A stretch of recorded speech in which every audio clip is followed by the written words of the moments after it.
Hello, Star Citizens, back with another use case video. So let's get right into it. We're talking about the Avenger Stalker. If you want details for our contest, then make sure you go to our Discord and you will get those details very quickly.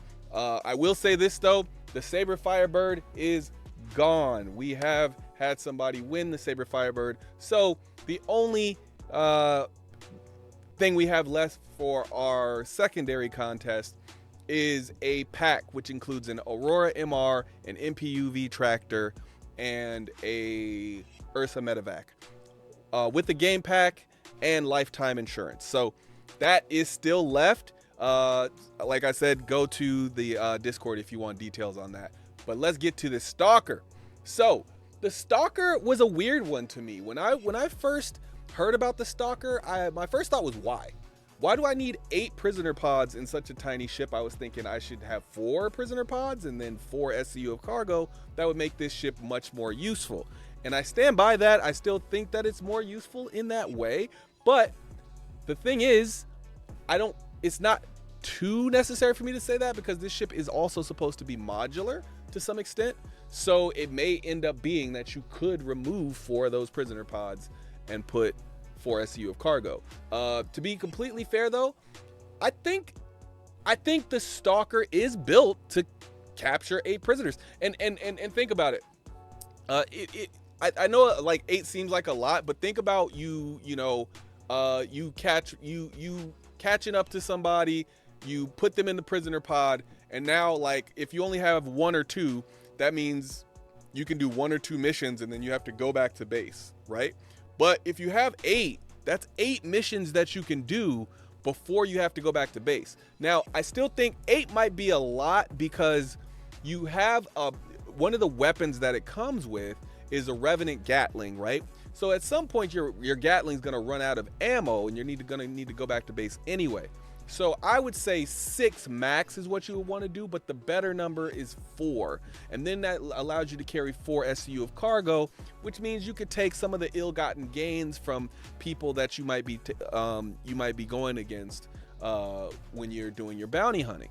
Now, not a lot, but it's enough to make you a little extra money or something, as you go through and do your bounty hunting. So obviously that's my use case for it. It's a bounty hunting ship. But even with the 8 prisoner pods, I think you can fit a Mirai Pulse in there. I haven't actually tested it, but if you have a Stalker and a Mirai Pulse, try that out. Just see if you can fit that Mirai Pulse in there. You might be surprised. I think you might be able to get it in there.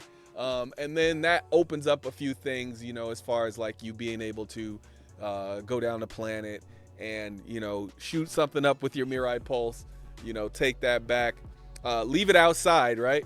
And then grab the person, put them inside of the prison pod, and then put your Mirai Pulse back in there. I think it's a pretty cool thing, especially because it has the dual access thing, the same as the Avenger Titan. So you could get the Mirai Pulse in there, and then if you can't still get to the door somehow, you could just go off the back, close the ramp, and then go directly to the cockpit. So it's actually built really well to fit that in there. So yeah, it's $60. So it's, again, we're in starter ship territory here.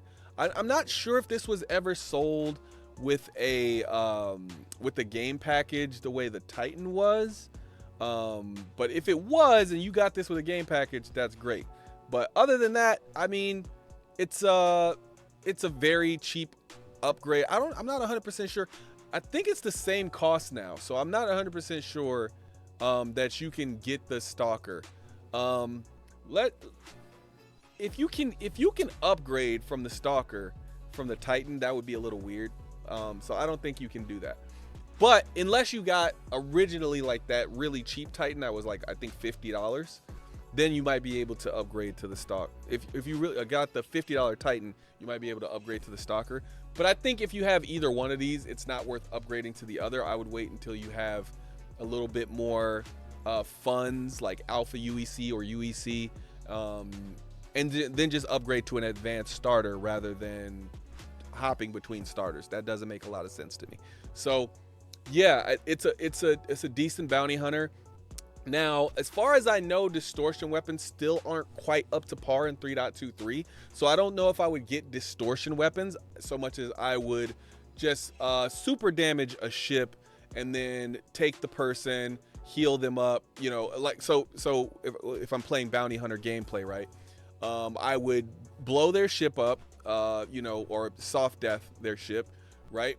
Then I would swoop in, grab them out of the ship, and then put them in my ship, you know, in one of the prisoner pods, make sure they're healed up to the point where they, you know,